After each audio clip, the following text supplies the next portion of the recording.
Največje težave v slovenskem hramu demokracije pa je ta teden povzročala kar Janševa sluga. Pardon, napačno sem se izrazil. Hotel sem reči Počivalškova sluga. Se opravičujem.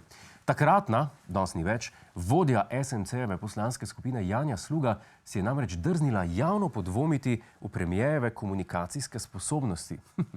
Dajmo si pogledati tole bogokletstvo. Zakaj v taki situaciji ubrati neko komunikacijo z depešami, pismi, z nekimi prehitrimi čestitkami. Zadnja zgodba ta z STA-jem tudi v bistvu zakaj ne gasiti požara med STA-jem in Ukomom, pač pa ga podpihovati.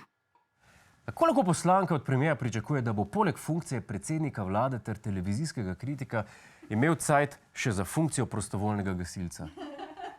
Pa on ne more gasiti požarov, ker se gasilska uniforma ne poda njegovim značajem. Gospod Janša je po kitajskem horoskopu namreč požigalec. Res, če ne verjamete, poglejte na internet. K sreči je premier takoj dokazal, da je vešč primernega komuniciranja in poslanki povedal, kaj si misli o njenem očitku.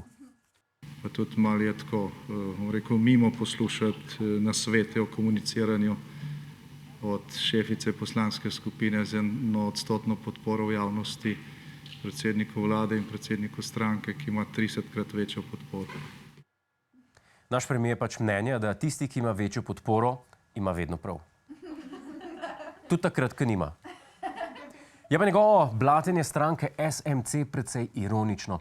SMC ima namreč tako nizko javno podporo lih zato, ker so šli v koalicijo z njim.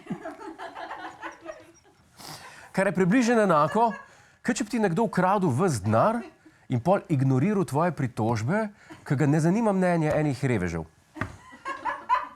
Poleg tega pa se Janševa trditev, da ima njegova stranka 30-krat večjo podporo kot SMC, tudi matematično ne izide, ker 30-krat nič je nič. Da bi pomiril strasti, je takoj po seji pred kamere stopil predsednik stranke Modernega centra Zdravko Počivalšek. Imamo pa veliko prišepetevalcev, ki pač vejo, v katero smer bi morali iti. Vztrajamo pri povezovalni vlogi in na tem delam sam skupaj s svojimi sodelavci. Vse, kar smo razumeli z te izjave, je, da ima Počivalšek tako prišepetevalca kot tudi sodelavce.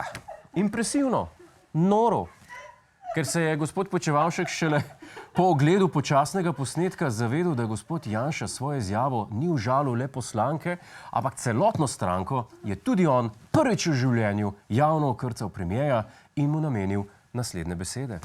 S predsednikom vlade bomo opravili pogovor o njegovih izjavah, ki je bila žaljiva in tudi škodljiva za prihodnje odnose v koaliciji.